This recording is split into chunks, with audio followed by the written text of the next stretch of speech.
Welcome in, everyone, to the Big Blue for You podcast. I am your host, Luke Emberton, and today we're going to talk about Kentucky's win over Akron, 35-3. Absolutely kicked ass this weekend. It was a good win for the Wildcats. We're also going to preview the upcoming game, the conference opener against the Vanderbilt Commodores, a game that I think Kentucky should win. We'll also just kind of touch around college football in general. Big slate of games this weekend. Really the first weekend of games that I've been really excited for across the board. And you know what? I'll probably find something else to talk about because I love to go off script, and frankly, I'm kind of a psychopath. Also, one more thing. Huge weekend for the city of Louisville. Louder Than Life is going to be in Louisville this weekend at the Fair and Expo Center. I'm going to be there. I'll probably post a couple videos while I'm there. Yeah, really exciting stuff. So if you haven't already, smash that like button, hit subscribe, hit that little notification bell. Helps us out around here a lot. Unless you disagree with me, then you know what you do. You smash that dislike button. You tell me I'm an idiot in the comments. Don't be mindless sheep, people.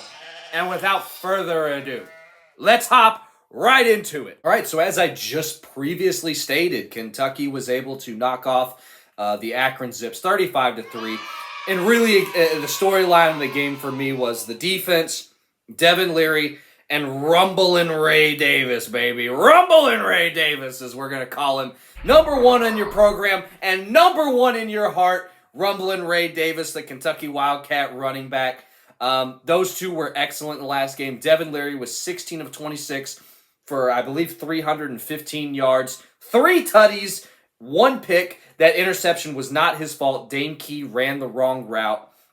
That's very unfortunate. It is what it is. Those two also had the play of the game, as I talked about on the Instant Insight video. If you haven't checked that out, go check it out on the channel. Helps us out a lot around here. I need all the help I can get. But just wanted to say, I really was pretty happy with Kentucky's performance for the most part. I think the thing that we all want to see that we haven't seen yet is Kentucky really just break through. We want to see them break through, and then break through again, and then break through again. They haven't really broken through yet. They've played well for the most part, besides the Eastern game, but they haven't played really well. They haven't really, like I said, they haven't broken through just yet. So we need to see the Wildcats really break through, that seems to be the salient point here. We need Kentucky to really play an A-level game. We need the A team to come out, and we need them to curb stomp a bad Vandy team. This Vandy team is really bad. I don't really think there's anything else I need to touch on with the Akron game, other than maybe this is a year that the tight ends finally become a big part of the offense. We've been hearing year after year after year, even since the Eddie Grand days, that the tight ends are going to be big. The tight ends are going to matter. The tight ends this, the tight ends that. And for the most part, they really haven't been great contributors to the offense, unfortunately. Whether that's by design, whether that's just personnel, whatever it is, it just hasn't happened. But maybe this is the year that the tight ends really become a bigger part of the offense, and that can really be a staple moving forward, something that we can see from this Liam Cohen pro-style offense. But I really think that that's probably enough on the Akron game. Again, Kentucky pretty much just kicked their asses. I mean, we really needed to. 35-3, could have been 49-3. I talked about the couple of errors that we had. Again, go check that out on the Instant Insight. But really, I just want to get into this Vandy game and preview the Vandy game this Saturday, noon Eastern in Nashville. If you're going, live it up. Turn Broadway, UK blue, baby. Let's go. Nashville is out.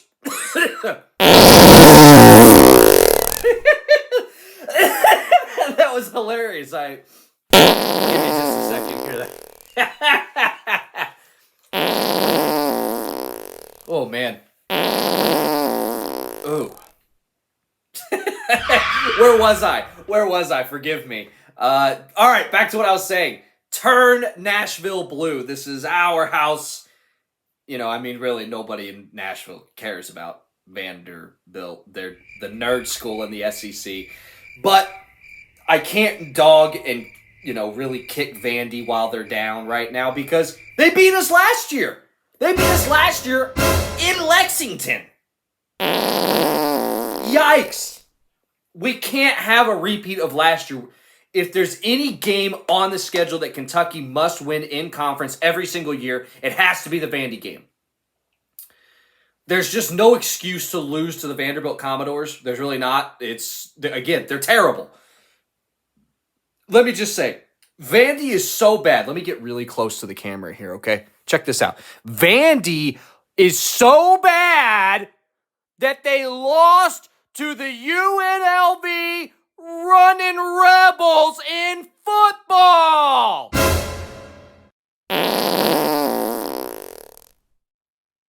They're horrible defensively.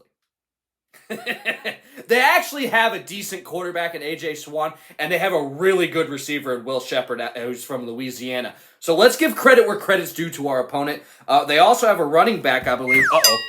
Dropped my my phone that has my stats and kind of my itinerary on it. We like to use big words here on the Big Blue for You podcast. They also have a running back who is averaging 5 yards a carry, in Patrick Smith. I think it'd be funnier if his name was Patrick Starr. All right, that is terrible. But let me get back on a serious note. A.J. Swan is a solid quarterback. Now, he's only completing about 57% of his passes, but through 4 games, he's thrown for over 1,000 yards, 11 touchdowns, 4 interceptions. He's a solid quarterback. I mean, he's really, he's also really young, too. He's only a sophomore, so that's a guy that I'm sure they're excited about for the future. But realistically, Kentucky should win this game by probably 3 scores. Like, they should win this game by 3 scores, I think. Which the line on the game is, it opened at 14.5, but it is down to 13.5. So if you haven't yet, you might want to get that line at 13.5 because that's a pretty decent line. I mean, 14.5, I understand. I probably wouldn't bet 14.5, but 13.5? Maybe. But anyways, get back to what I was saying. Will Shepherd is definitely an elite SEC receiver. He is very good. This is a very good test for the Kentucky secondary today on Saturday at noon Eastern in Nashville. We have to find a way to slow that guy down. I think what you need to do is bracket him with a safety. Maxwell Hairston needs to be on him as much as possible. Now, the way Kentucky plays, they don't flip their corners. They have a field corner and a boundary corner. They don't flip corners. Some schools, they like to flip corners. Kentucky doesn't do that. Kentucky plays more zone coverage. They just don't do that. The Seattle Seahawks and the Legion of Boom, they didn't flip corners. It's kind of that philosophy, that mindset of you have a boundary corner and a field corner. So you just don't switch them because their mechanics would change. One would have to cover more ground, one would cover less ground. It's just not something you do. But I think wherever Will Shepherd is on the field, you need to bracket him with the receiver, which means that the front 7 for Kentucky needs to play extremely well and stuff the run. Stuff the run, bracket Will Shepherd, and get after A.J. Swan. Get after him. Put him on his ass a few times. I want to see him on the turf. I want to see his offensive lineman having to pick him up every play. And that's what we need to do. Kentucky needs to wreak havoc on defense. And I think they're very capable of it. I do expect Kentucky to win this game. I expect Kentucky to come out after last season's loss, and come out this year pissed off. I expect them to come out with their asses on fire, and I expect them to knock some heads off. I mean, I expect to see Kentucky be physical at the point of attack and smash Vandy back into the classroom where all those nerds belong. Anyways, that was kind of a Kentucky defensive preview of how I want to see this. So I really want to see, what do I want to see? 3 things I want to see. I want to see, my goal is always 10 TFLs. Every single game you're going to hear 10 TFLs and 4 sacks, okay? And then I also would like to see, Kentucky force 3 turnovers, which is asking a little bit. It is hard to force 3 turnovers, but I would like to see Kentucky force 3 turnovers in this game and try to give the offense a short field once or twice. Offensively, Vandy has one of the worst secondaries in the country. I do think that Kentucky can throw the ball all over the yard on this team. I expect Devin Leary to have a really big day. Okay, the Vanderbilt defense is bad. It's a bad Vandy defense. It's just not a good defense at all. If you look at Vandy's defense as a whole, they are giving up defensively. They give up 351 yards of passing a game. That's a lot. That's a lot of passing yards. For reference, as I said earlier, Devin Leary threw for 315 against Akron. And Vandy gives up more than that. That's a lot of passing yards that Vandy's giving up. They average giving up 28 points a game. There is no reason that Kentucky does not score 40 on Saturday. They need a 40 bomb. We need at least a 40 bomb. I mean, it's got to happen, right? I do expect Kentucky to really kind of dominate this game, frankly. Could they lose? Certainly. They lost last year when nobody thought they would. They could lose this game, especially when you're looking forward to the Florida game and stuff, but I don't think that that's going to happen. I think Mark Stoops is going to be reminding them all week long, we lost to these guys last year. We lost to them last year. If you don't take it seriously, if you don't come out and play physical football, you will lose. I think that's what the message has to be in this game. I really think that Kentucky needs to find a way to assert its will offensively. I mentioned that they could sling the ball around the yard. I would actually like to see them run the ball a little bit. I would like to see Rumbling Ray Davis roll all over that Vandy front seven. Kentucky should be able to win this game in every single facet of the game. I'm not saying Vandy doesn't have a few good players. They do. Will Shepard, A.J. Swan, I've mentioned it. But defensively, they suck. Vanderbilt sucks defensively. There's no excuse to not put a 40 bomb on them. There's no excuse to not beat Vandy by at least 3 scores. And that's only 17 points. The spread's 13.5. Kentucky needs to beat these guys soundly. I think they really took strides last week against Akron. I think that they played the best game that they played all season, offensively speaking at least.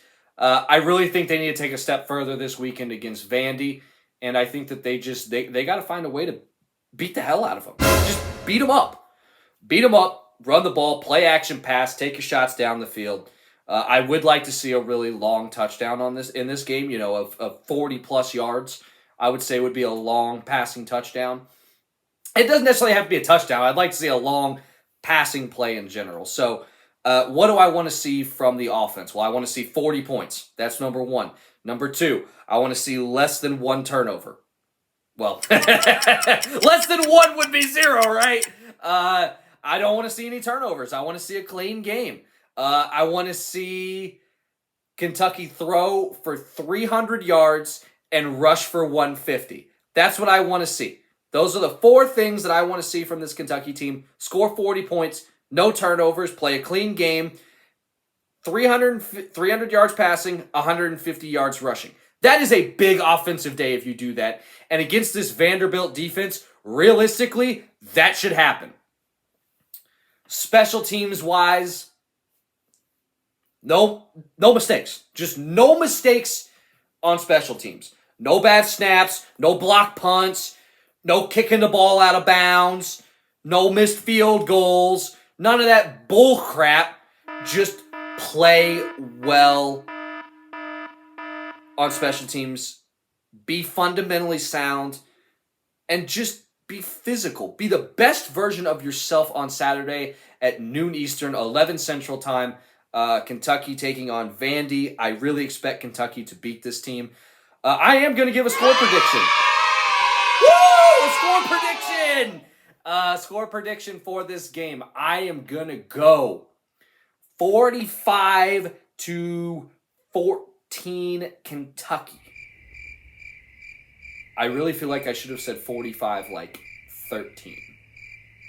Yeah, 45-13 sounds better. 45-13 Kentucky. I do expect them to beat up on this Vandy team. I expect them to be pissed off from last year.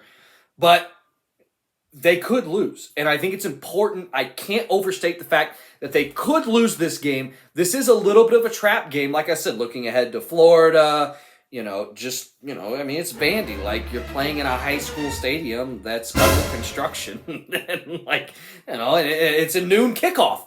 It's not easy to wake up and get going at 11 a.m. Central Time, local time in Nashville. So, I really expect Kentucky to play well, though. I really think that they need this. I think they need a big performance before the Florida game. I guess with that, we're going to kind of look into the rest of college football. Now, last weekend was a big weekend in college football. Mizzou, like I said, I told them I'd take a rain check on that, on how I felt about them. Well, they knocked off Kansas State, so they're good. They knocked them off on a 61-yard field goal. That guy definitely... That guy definitely got a girlfriend now. If he didn't already, he's definitely got a girlfriend now. Great job from their kicker. Florida beat the crap out of Tennessee in the swamp. So I think Florida's a little bit better than I thought, and I think Tennessee's worse than I thought. So very interesting if you're looking at the rest of the season for Kentucky, which I'm not really concerned about. But this weekend, games on Friday, Wisconsin, Purdue, don't really care. Virginia, NC State, that's terrible. But Saturday, this is a very good slate of games in the top 25. The 3:30 CBS, as we start out in the SEC, the 3:30 CBS game is Alabama and Ole Miss. This game is in Tuscaloosa. Lane Kiffin trying to knock off his former head coach in Nick Saban. Alabama is down this year. They're going back to Jalen Milroe. So Jalen Milroe was benched because he didn't play well against Texas. South Florida was a disaster for Alabama. They won 17-3. Very unimpressive game. They've played three different quarterbacks this year because they don't have one that they can trust. Alabama could certainly lose this game. This is a very dangerous game for Alabama. For Ole Miss, this is an opportunity. This is a real opportunity to leapfrog somebody in the Lane Kiffin era. If things are different under Lane Kiffin at Ole Miss, they'll find a way to win this game. Alabama is a 6.5-point favorite. I would bet Ole Miss in this game. I have a feeling. I think Alabama's just not good. I think that the dynasty for Alabama, they might win 8 or 9 games this year anyways. But it just doesn't feel the same. Alabama, you got to understand, when you were playing against Alabama from basically 2009 till basically the last couple of years, a good 3/4 of the teams that they would play were beat before they got off the bus. They knew they were going to get blown out. They knew there was no way that they could win that football game. Well, now it's not like that. People feel like they can beat Alabama. And Alabama's going to have to prove that you can't just come in here and knock us off. But that's kind of my feeling on that. Next big game, I guess, would be Florida State and Clemson at noon on ABC. Clemson not ranked in the top 25. Florida State 4th in the country. That's a big game that's in Death Valley. If Clemson wants to prove that the ACC is still theirs, they need to win this game.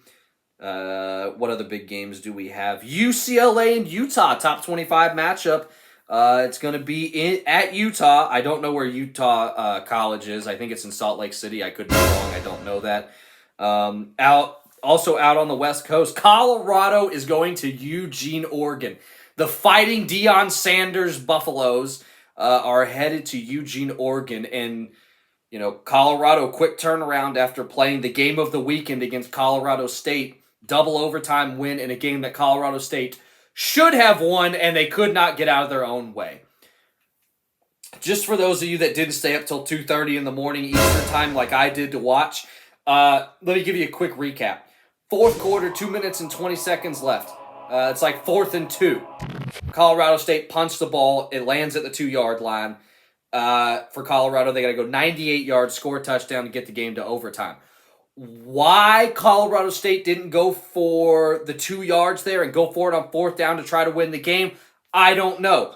But, I'm not a college coach, so hey, what the hell do I know? I'm just a guy who sits here and yells into a camera a couple times a week. So I didn't understand that, but I think it is justifiable. You pinned him inside the 5. Like, that's why you would punt the ball there, right? Like, you're trying to pin him inside the 5 and make him go a long ways. I understand that to a degree. I disagree with it, but I understand it. What I really didn't understand, though, was when they go to overtime, Colorado wins the toss. And what do? They want the ball first. You're supposed to play defense so you know what you need to do when the offense goes out on the field. But Colorado said we're doing it differently. They went out, they scored. Credit to them for that. But Colorado State scores a touchdown. They don't go for 2. Why they didn't go for 2, I don't understand. They had every reason in the world to go for 2. And they didn't. Of course, they ended up finding a way to lose. Colorado wins in a very exciting game that was on until 2:30 in the morning here, Eastern time. West Coast, you drive me crazy with these late games. But Colorado is at Oregon.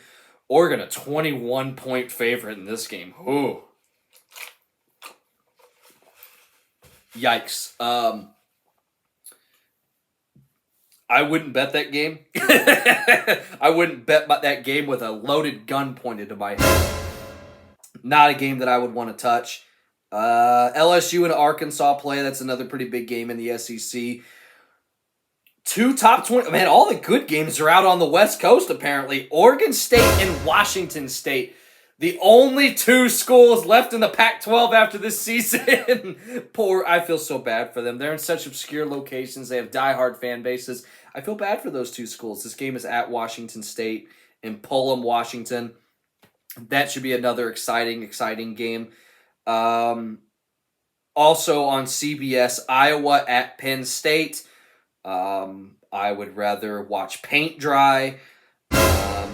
That's really the last big game besides the NBC game between Ohio State and Notre Dame. I fully expect Notre Dame to win this game, not because I think Notre Dame's that great. I just think Ohio State's overrated. But I could be wrong. We'll see. But all in all, this is actually a really good slate of games. This is actually a really good slate of games for the top 25. As far as the SEC goes, you guys know Kentucky's in the SEC. I'm an SEC guy.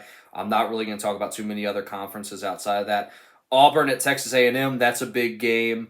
I already mentioned Arkansas, LSU. Mississippi State is at South Carolina. That's a big game for South Carolina. That's a big game for both schools, man. 7:30 on SEC Network. Mississippi State got absolutely pummeled by LSU in Starkville. And now in this game, they go on the road to South Carolina, who's 1-2, after South Carolina had what was a pretty solid and impressive performance against the number 1 ranked Georgia Bulldogs in the game they ultimately lost. But South Carolina, if they want to do something good in the SEC this year and just have a decent season overall, they cannot start 1-3. They start 1-3. Now you start talking about them potentially missing a bowl game, which honestly I would love to see happen. Frank Beamer is the biggest dork in the world with his stupid little Beamer ball. We play Beamer ball here in Columbia, South Carolina. Blah, blah, blah, blah. If his name was Frank Smith, nobody would care who he was. They only care about him because his dad was a legendary coach at Virginia Tech. That's it. It's not because he's that great of a coach. I don't think he's that great of a coach. I'm not saying he's a bad coach. I'm just saying he's not as great as a lot of people want to make him out to be. But all in all, great, exciting slate of games this weekend. I think it's something that people should really be fired up for. A great weekend of college football. And the best part is that with Kentucky playing at noon, you can watch Kentucky play from noon till basically 3 o'clock, and then you get to sit at home put your feet up on the couch or kick back in the recliner and just watch football all day long and not have to worry about anything else. Now, unless you're me and you're going to Louder Than Life this weekend at the Kentucky Fair and Expo Center. It's in the field right next to it. Louder Than Life, one of the biggest rock music fests in America. It is exciting. It's awesome. I'm so fired up for this weekend. I'm going for all 4 days. If you see me out there, tell me that you know me. Tell me that you love the podcast. Unless you don't, then you smash that dislike button. You tell me I'm an idiot in the comments, and you don't be a mindless sheep. But for those of you that don't know, if you haven't gotten your tickets, you can still get tickets. You can get tickets at the gate when you go in there. But the main headliners of this weekend: Foo Fighters, Weezer, Rancid, Tool, Godsmack, Limp Bizkit, Megadeth, Avenged Sevenfold, Pantera, Falling in Reverse, Green Day, Queens of the Stone Age, Turnstile, Run the Jewels, with many other bands followed in there. If you don't know it, now you know. Big weekend of rock music in Louisville. Like I said, I'm going to go all 4 days. And I'm really excited for it. I think it's going to be a great music fest. I think it's great for the city of Louisville. I think that's a great thing that we have Bourbon and Beyond and Louder Than Life back to back. It brings in so much money into the Louisville economy. It's a good thing for our state to have things like this. So people, don't be stupid at the event. Don't be stupid. Don't do stupid stuff and get this taken away from us that love it and know how to behave ourselves.